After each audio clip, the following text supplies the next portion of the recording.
최상병 사망사고 제보공작 관련해서 세 번째 기자회견문을 낭독하겠습니다. 존경하는 국민 여러분, 사랑하는 당원 동지 여러분, 강릉 출신의 국민의힘 권성동 의원입니다. 저는 지난 두 번의 기자회견을 통해 민주당 관계자와 JTBC가 유착된 제보 공작을 규탄한 바가 있습니다. 제보 공작의 중심에는 김규현 변호사가 있습니다. 제가 여러 차례 지적했듯이 김규현 변호사는 민주당 김광진 전 의원의 보좌관 출신으로 박정훈 전 해병대 수사단장의 변호인이었으며 지난 총선 당시 민주당 서대문구 경선에 참여한 인물입니다. 소위 해병대 단톡방에 참여한 인사들끼리 나누었던 허세나 혹은 술자리, 방담 수준의 대화를 대통령실의 구명 로비라는 거대한 음모로 확대시킨 장본인이 바로 김규현 변호사입니다. 김규현 변호사는 박정훈 대령의 변호인입니다. 동시에 지난 6월 25일 JTBC에 단톡방 내용을 왜곡하여 전달한 제보자이기도 합니다. 그리고 다음 날인 6월 26일 김어준의 뉴스공장에 출연하여 최혜병 특검법과 김건희 특검법은 만나게 돼 있다고 평론가 노릇을 했습니다. 사건의 당사자나 다름없는 소송 대리인이 제보자와 평론가의 역할을 동시에 수행하며 마치 제3자처럼 행세하여 의혹을 일파만파로 키웠던 것입니다. 저는 오늘 이 자리에서 김규현 변호사가 감추고 싶어 했던 통화녹음 녹취록을 공개하겠습니다.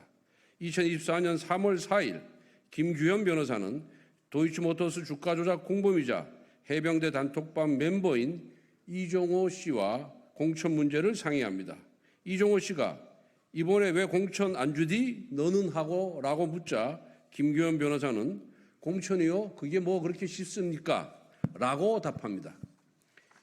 이에 이종호가 너 이번에 국회의원 한다며? 라고 묻자 김규현 변호사가 시도를 이리저리 알아봤는데 이번엔 좀 쉽지 않지 않을까 싶네요 라고 답합니다.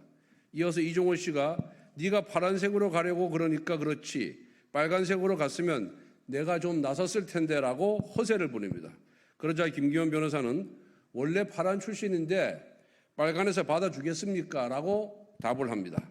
여기에서 파란색은 더불어민주당, 빨간색은 국민의힘을 뜻하는 것은 다 알고 계실 겁니다. 이어서 이종호 씨가 왜 안 받아주냐라고 묻자 김규현 변호사는 그리고 제가 원래 그쪽인데 여기를 버리고 어떻게 가요라고 답합니다.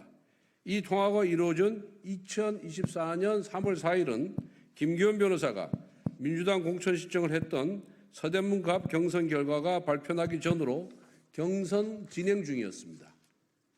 대화 내용에서 김규현 변호사의 강한 민주당 지지 성향과 국회의원 출마 의지를 확인할 수 있습니다. 보다 중요한 것은 김규현 변호사가 자신의 녹음 파일을 언론에 전달하면서 유독 공천 관련 부분은 인용하지 말아달라고 당부까지 했다는 것입니다. 김규현 변호사가 왜 언론에 이와 같은 당부를 했겠습니까? 자신의 정치적 욕망이 밖으로 알려지는 것이 두려웠기 때문입니다.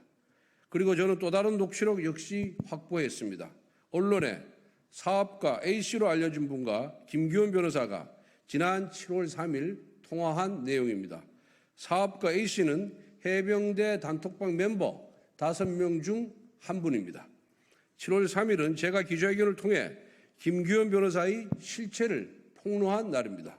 두 사람의 대화를 보면 우선 김규현 변호사는 권성동이 역공식으로 이걸 공작해버렸다며 저를 공격했습니다. 이에 사업가 A씨는 김종대 전 정의당 의원을 거론하며 모르고 막 그렇게 얘기하지 말라고 그래.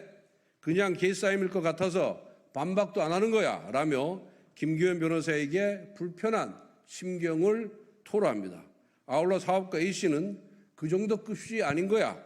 거기 있던 사람들이 다. 라며 단톡방 멤버들이 구명 로비를 할 수 있는 위치가 아니라는 것을 암시하고 있습니다.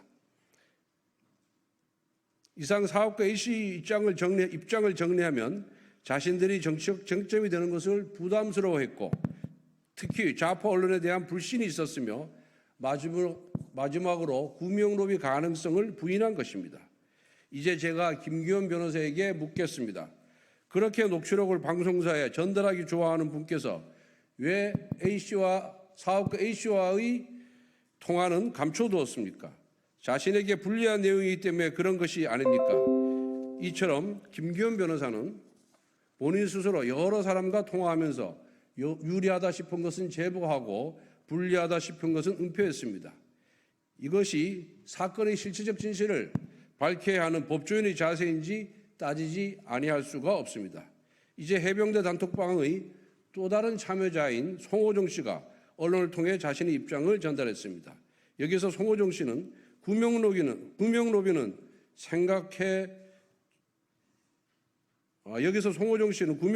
생각조차 해본 적이 없다고 했습니다. 현재 논란이 되고 있는 단톡방에 대해서도 황당무계할 정도로 심하게 왜곡되고 부풀려진 상태인데 진상은 너무나 간단하고 초라합니다. 해병대 선후배 간 나는 며칠간의 대화방이었고 후배와의 사적인 몇 번의 통화라고 말했습니다. 김규현 변호사에게 다시 묻겠습니다. 지금 이 순간 해병대 단톡방 참여자 5명 중 구명로비 의혹을 제기한 사람은 김규현 변호사 혼자뿐입니다. 한 달 가까이 대한민국을 들썩하게 했던 해병대 단톡방에서 시작된 구명로비 의혹은 아무 실체가 없는 것입니다. 오히려 여기에는 최상병 사건을 왜 이러지? 뭐 튀나? 뭘 튀죠? 오히려 여기에는 최상병 사건을 정쟁화해보려는 김규현 변호사와 김 변호사와 함께 제보 공작의 공범이 되었던 JTBC와 이 제보 공작을 탄핵의 불쏘시개로 만들어보려는 더불어민주당이 있었을 뿐입니다. 소위 해병대 단톡방의 실체는 공허했지만 이를 둘러싼 정략적 의도는 사악했던 것입니다. 그러므로 의문은 여전히 남아 있습니다. 이처럼 실체가 없는 음모론에 민주당이 관여했는지 여부입니다.